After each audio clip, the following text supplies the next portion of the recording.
Okay, this is gonna be a no BS video.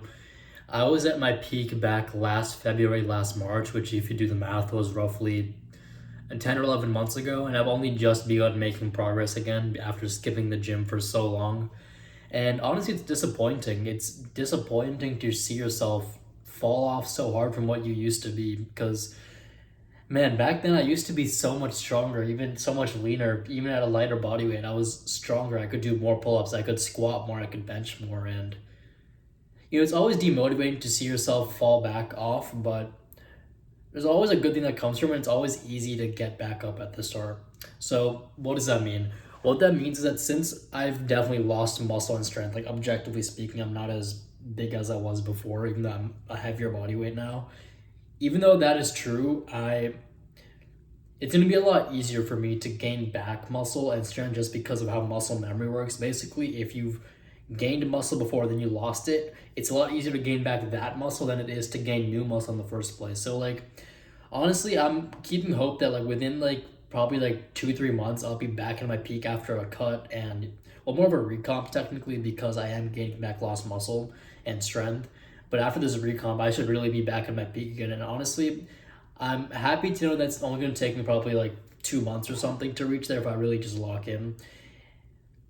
Only issue is that consistency is hard to start at with level 100, like in terms of discipline, you know what I mean? So I could start by doing like my normal, what I used to do, my 6 days a week push pull leg split, like which was like 70 minutes every day, which adds up to what I think 7 hours a week or something like that. Like I could do that. I could start at level 100, just like go back to fully my clean keto, like high protein, high fat diet and everything. But to be honest, as you fall off, what you have to realize in order to not stay in this like fell off position is that you're not the same level you used to be. And it's hard for me to accept that, to be honest.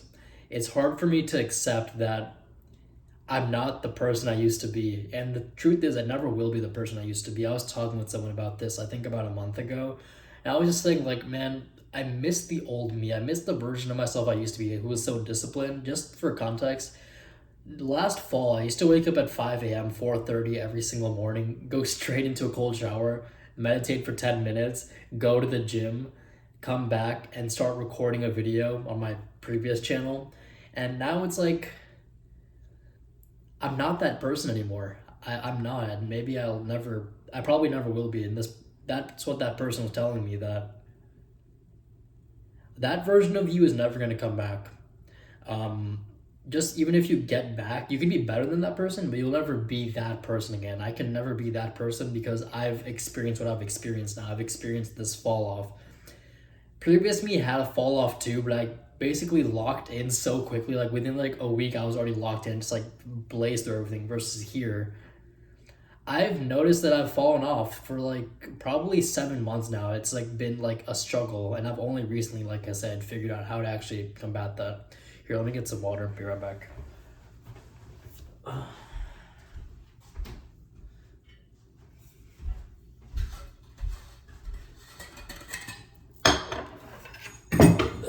I think I just dropped something. Whoopsies.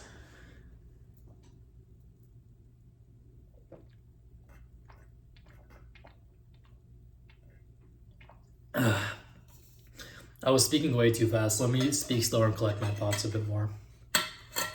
To be honest, only recently have I figured out how to stay consistent without overdoing it or like, like burn myself out. And it's honestly so simple. I can't believe I never thought of it earlier, but the solution is literally just to start easy. It's so simple. Like, I think I'm about to switch to a new workout plan where it's a bit harder just because I've been consistent on this workout plan for a while. But before, the workout plan was literally just to do like 2 sets, like 4 times a week. So basically 8 sets a week. So it was like 1 set of bench and 1 set of pull-ups on one day. The next day was like 1 set of pull-ups, 1 set of squats, and the next day was like 1 set of RDLs, 1 set of squats, etc. So as you can see, it was very simple, very intuitive.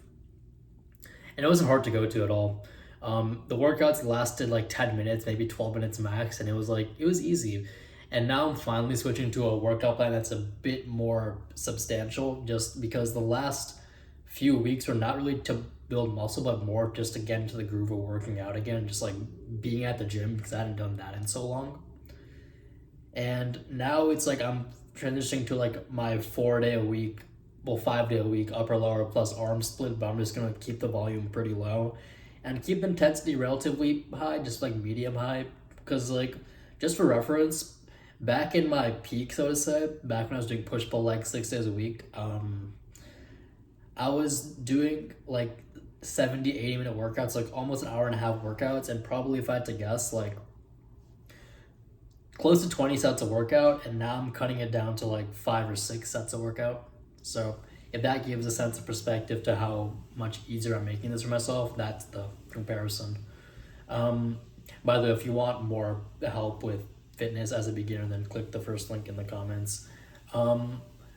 Honestly though, it's been working, and I've been losing weight. As you've seen in my recent photos, like I look fairly good. I'm not at my peak or anything, but I do look pretty good. Like I don't have any more like excess stomach fat hanging off me, which is really nice. And that was something I had for quite a while now. I'm roughly 5 pounds down right now, I believe, and I'm probably like just under 20% body fat, just explaining why I don't have any more stomach fat hanging off of me. But side tangent, people have no clue how to estimate body fat. It's honestly so frustrating. Everyone thinks that they're leaner than they actually are. It's like, if you saw like 18% body fat, 19% body fat, you'd be like, wow.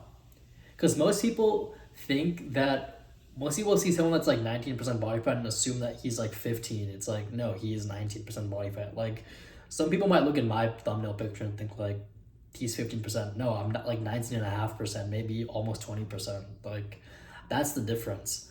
And yeah, just random side tangent. But honestly, that was the biggest mistake I've made these past 8 months, which is just like being too hard on myself and trying to basically like kill the ender dragon when I had wooden tools. That's like the best analogy I can think of for it. And like now, finally, I've swallowed my pride, I've swallowed my ego. I'm doing like, probably, if I had to guess, are gonna be like 20-minute workouts or something, maybe 15-20 minute workouts, and I'll do those like 5 times a week. So I think if you add that up, that's maybe an hour and a half of total working out a week, but I believe it's gonna make me progress. So I'm excited to see where that goes. Anyway, that was just a quick update on my own fitness journey. In 2 months, I will be at a peak. I already know that. I'm excited. By summer, by May, I can't wait to see that. I think I'm gonna be at like such a good physique this May, just by the path I'm putting myself on. It'll be amazing, and I hope you guys are there to see it. So if you guys enjoyed this video, then obviously like, comment, subscribe, hit the bell, all that stuff, share. My Skinny-Fat Odyssey for skinny fat people who are struggling to actually get out of being skinny fat is linked in the description. And yeah, see you guys next video.